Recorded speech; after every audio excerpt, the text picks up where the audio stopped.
अस्सलाम वालेकुम, आप देख रहे हैं GNN। मैं हूं ज़ैनुल हसन और मैं हूं ज़िले हुमा। हेडलाइंस आपने जानी, बुलेटिन का बाकायदा आगाज करें। सदर मुमलिकत आरिफ अलवी ने कौमी असम्बली का इजलास आज सुबह 10 बजे तलब कर लिया। सदर मुमलिकत ने तहफ़्फ़ुज़ात के बावजूद आखिरी लम्हात में वज़ीर आज़म की एडवाइस पर दस्तखत कर दिए। आरिफ अलवी ने इजलास तलबी की मंजूरी मखसूस नशिस्तों के मामले के हल की तवक्को के साथ दी। सदर का समरी में निगरान वज़ीर आज़म के लबो लहजे और इल्ज़ामात पर तहफ़्फ़ुज़ात का इजहार। कहा, निगरान वज़ीर आज़म का लहजा काबिल अफसोस है। सदर आर्टिकल 41 के तहत रियासत के सरबराह और जमहूरिया के इत्तेहाद की अलामत है। बहसीयत सदर मुमलिकत निगरान वज़ीर आज़म के जवाब पर तहफ़्फ़ुज़ात हैं। डॉक्टर आरिफ अलवी ने कहा कि सदर मुमलिकत को आम तौर पर समरीज़ में ऐसे मुखातिब नहीं किया जाता। निगरान वज़ीर आज़म ने समरी में नाकाबिल कबूल ज़बान और बेबुनियाद इल्ज़ामात लगाए। हल्फ और ज़िम्मेदारियों के मुताबिक हमेशा गैर जानिबदारी के उसूलों को बरकरार रखा है। इंतखाबी अमल की बेज़ाब्तियों और हुकूमत के क़याम से गाफिल नहीं हो सकता। सदर को कौम की बेहतरी और हम आहंगी के लिए कौमी मफाद को मद्देनज़र रखना होता है। कौमी असम्बली के इजलास से मुताल्लिक समरी आर्टिकल 48(1) के ऐन मुताबिक की गई है। मेरा मकसद आर्टिकल 51 के तहत कौमी असम्बली की तकमील था, जिसे जानिबदार अमल के तौर पर लिया गया। ये रियासत की जिम्मेदारी है कि अवाम की राय और मैंडेट का सब एहतराम करें। इजलास की समरी 26 फरवरी की रात मौसूल हुई। समरी में वक्त की गलती मौजूद है। आरिफ अलवी ने कहा कि वज़ीर आज़म ने दोबारा गौर करने के लिए समरी आर्टिकल 48(1) के मुताबिक वापस नहीं की। आर्टिकल 51 के तहत होने वाली मशक को 21 दिनों में मुकम्मल हो जाना चाहिए था, जबकि अभी तक इलेक्शन कमीशन इस मामले पर कोई फैसला भी नहीं कर सका। 16वीं कौमी असम्बली का पहला इजलास आज सुबह 10 बजे होगा, जिसमें नौमुंतखब अरकान हल्फ उठाएंगे। स्पीकर कौमी असम्बली राजा परवेज अशरफ अरकान से हल्फ लेंगे। 1 मार्च को स्पीकर डिप्टी स्पीकर के लिए कागजात नामजदगी जमा होंगे। 2 मार्च को खुफिया रायशुमारी के जरिए स्पीकर डिप्टी स्पीकर का इंतखाब होगा। कौमी असम्बली 4 मार्च को नए वज़ीर आज़म का चुनाव करेगी। पाकिस्तान मुस्लिम लीग नून के सदर शहबाज शरीफ का इत्तेहादी जमातों की क़यादत और नौ मुंतखब अरकान कौमी असम्बली के एजाज़ में अशाया शुरकानी वज़ीर आज़म के लिए शहबाज शरीफ, जबकि सदर के लिए आसिफ अली जरदारी पर एतमाद का इजहार किया। मुस्लिम लीग नून ने अयाज सादिक का नाम स्पीकरशिप के लिए और पाकिस्तान पीपल्स पार्टी ने गुलाम मुस्तफ़ा शाह का नाम डिप्टी स्पीकर कौमी असम्बली के लिए नामजद कर दिया।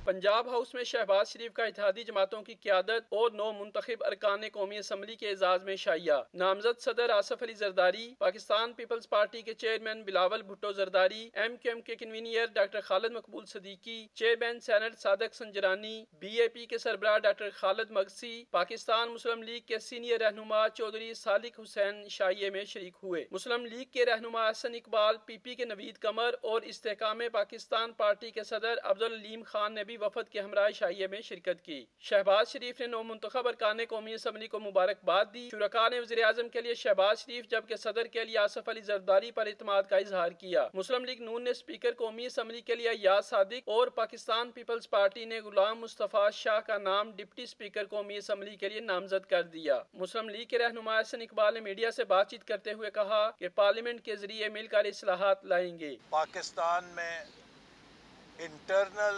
सॉलिडारिटी पैदा करने के लिए कि जिसके ज़रिए हम मुल्क को मुत्तहिद कर सकें, इलेक्शन की तलखियों से निकल कर एक कौम बनकर पाकिस्तान को आगे लेकर जा सकें, इन तमाम चैलेंजेस के लिए ये कोलिशन पार्टनर्स मिलकर और पूरी मेहनत के साथ काम करेंगे। पीपल्स पार्टी के रहनुमा सैयद नवीद कमर का कहना था कि बिलावल भुट्टो ने जोर दिया कि कौमी मुफाहमत की पॉलिसी अपनाई जाए। इस मौके पे बिलावल साहब ने पर्टिकुलरली इस बात पे जोर दिया है कि अब वक्त आ गया है कि हम एक नेशनल रिकन्सिलिएशन करें। वक्त आ गया है कि न सिर्फ ये कि जो लोग इस हुकूमत को वोट इन करके ला रहे हैं उनको ऑन बोर्ड लेके और न सिर्फ ये कि एक चार्टर ऑफ इकोनॉमी की तरफ जाया जाए, बल्कि एक चार्टर ऑफ नेशनल रिकन्सिलिएशन भी होना चाहिए। इशाइये में 9 मुंतखब अरकान कौमी असम्बली ने आसिफ अली को सदर नामजदगी पर और शहबाज शरीफ को वज़ीर आज़म नामजद होने पर मुबारकबाद दी।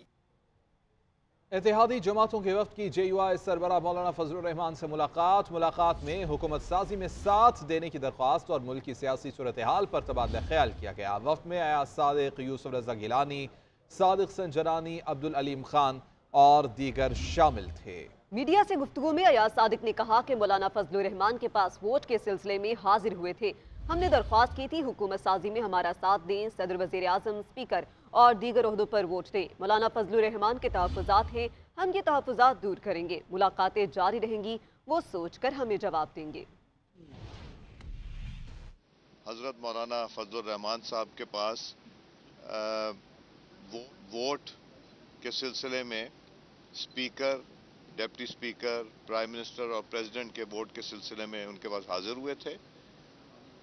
बहुत अच्छी गुफ्तगू हुई, बहुत लंबा ताल्लुक़ है, पुराना ताल्लुक़ है मौलाना फजलुर रहमान साहब से हम सब का। और हमने मौलाना फजलुर रहमान साहब से दरख्वास्त की कि हमें आने वाले दिनों में जो इलेक्शन हैं speaker, deputy speaker, prime minister और प्रेसिडेंट के, उसमें हमारी मुआवनत भी करें, हमें वोट भी दें, हमारे लिए दुआ भी करें और पाकिस्तान के लिए भी दुआ कीजिए। सियासत जरूर करें, पाकिस्तान और निज़ाम को खतरे में न डालें। नवाज शरीफ का तहरीक इंसाफ को मशवरा। कहते हैं कि मुझे सिसिलियन माफिया कहने वाले जजेस आज कहाँ हैं? मुझे हटाने में जजेस के अलावा और भी प्लेयर्स थे। उन लोगों ने मुस्लिम लीग नून को नहीं बल्कि पाकिस्तान को नुकसान पहुंचाया। तहरीक इंसाफ ने बदतहजीबी को फरोग दिया। हमें ऐसे लोगों से पाला पड़ा है जिनकी जहनियत समझ नहीं आती। बानी PTI जब गिरे तो सबसे पहले अस्पताल पहुंचा। बनी गाला जाकर भी मिल बैठने की दावत दी। बनी गाला से वापस आने पर पता चला कि ताहिरुल कादरी से इत्तेहाद हो गया। धरनों का प्लान बनाया गया। पाकिस्तान बहुत जख्मी है, मुल्क को कभी ऐसा नहीं देखा।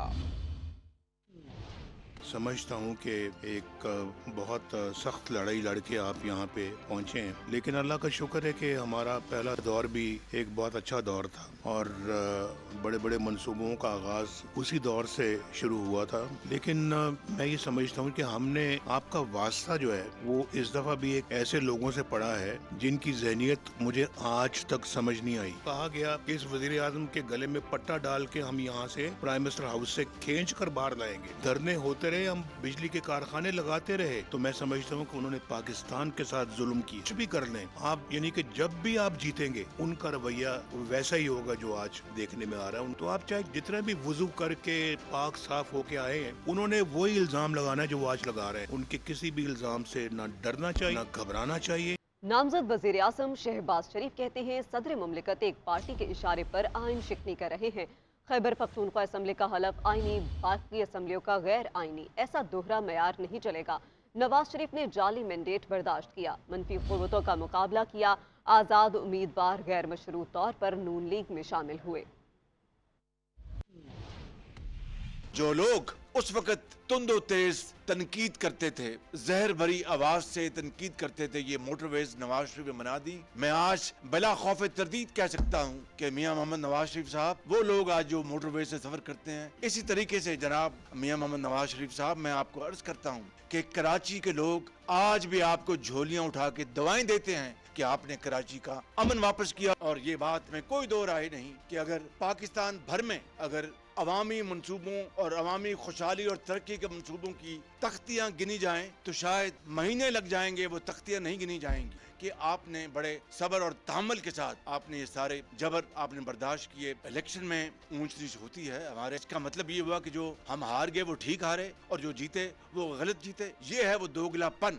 अब KP में वो अगर उनकी मेजॉरिटी आई है तो क्या फिर वहाँ पर सारी की सारी धांधली हुई है? मैं समझता हूँ कि कभी किसी ने इस तरह की सोच इख्तियार नहीं की और यही वो सोच है जो आज पाकिस्तान को, जिसने आज तबाही के किनारे ला खड़ा किया है। सदर पाकिस्तान है, आइन की एक मरतबा फिर धज्जियां बिखेर रहे हैं। KP की जो असेंबली है वो आइनी है और यहाँ पर ये आइनी नहीं है।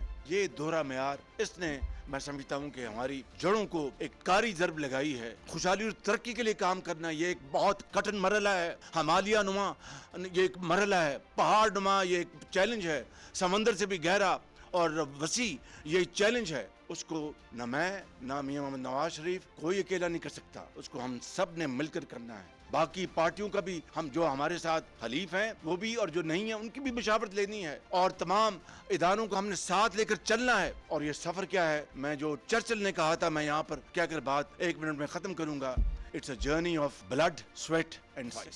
آئی ایم ایف 2 ہفتوں کے اندر قومی اور صوبائی اسمبلیوں کی 30% نشستوں کا آڈٹ یقینی بنائے. تحریک انصاف نے عالمی مالیاتی ادارے کو خط لکھ دیا ہے. بیل آؤٹ پیکج میں سیاسی استحکام کو مد نظر رکھنے کی درخواست کی گئی ہے. خط بانی پی ٹی آئی کی ہدایت پر رؤوف حسن کی طرف سے لکھا گیا ہے, جبکہ خط کے متن کے مطابق آئی ایم ایف قرض دینے سے پہلے گڈ گورننس کی شرط رکھے. آئی ایم ایف ایسی حکومت سے مذاکرات کرے جس سے عوامی اعتماد حاصل ہو. بیرسٹر گوہر کا کہنا ہے کہ آئی ایم ایف کو شفاف الیکشن کا وعدہ یاد کرایا گیا. عمر ایوب بولے کہ انتخابات میں دھاندلی نہیں, دھاندلا ہوا ہے. Welcome back. بریک کے بعد آپ کو اپڈیٹ کریں. خیبر پختونخوا اسمبلی کے اسپیکر اور ڈپٹی اسپیکر کا انتخاب آج ہوگا. حکومت اور اپوزیشن کی طرف سے امیدواروں کے کاغذات جمع. سنی اتحاد کونسل کی جانب سے اسپیکرشپ کے لیے بابر سلیم سواتی اور ڈپٹی اسپیکر کے لیے سوریا بی بی امیدوار ہوں گی. اپوزیشن کی طرف سے اسپیکر کے لیے احسان اللہ اور ڈیپٹی اسپیکر کے لیے ارباب وسیم امیدوار نامزد کر دیے گئے.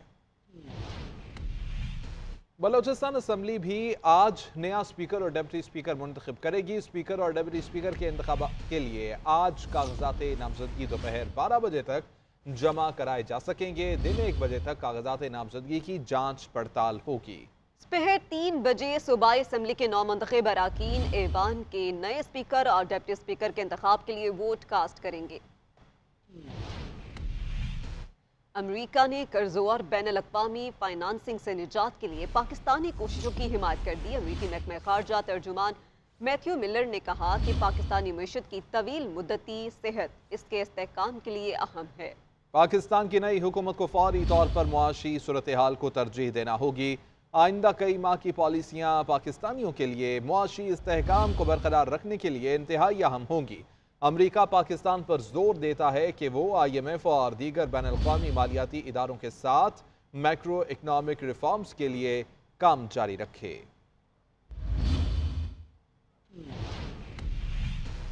موسم کا حال کچھ یوں ہے کہ بلوچستان کے مختلف اضلاع میں بارشوں کا سلسلہ جاری ہے. کوئٹہ شہر اور گرد و نواح میں تیز بارش. زیارت، کان مہترزئی، توبہ، کاکڑزئی میں بادل برس پڑے. چمن شہر اور مضافات میں وقفے وقفے سے بارش کا سلسلہ جاری ہے. مستونگ اور خاران میں موسلادھار بارش سے نشیبی علاقے زیر آب، کئی علاقوں میں بجلی منقطع. محکمہ موسمیات نے مزید بارشوں کی پیش گوئی کر دی.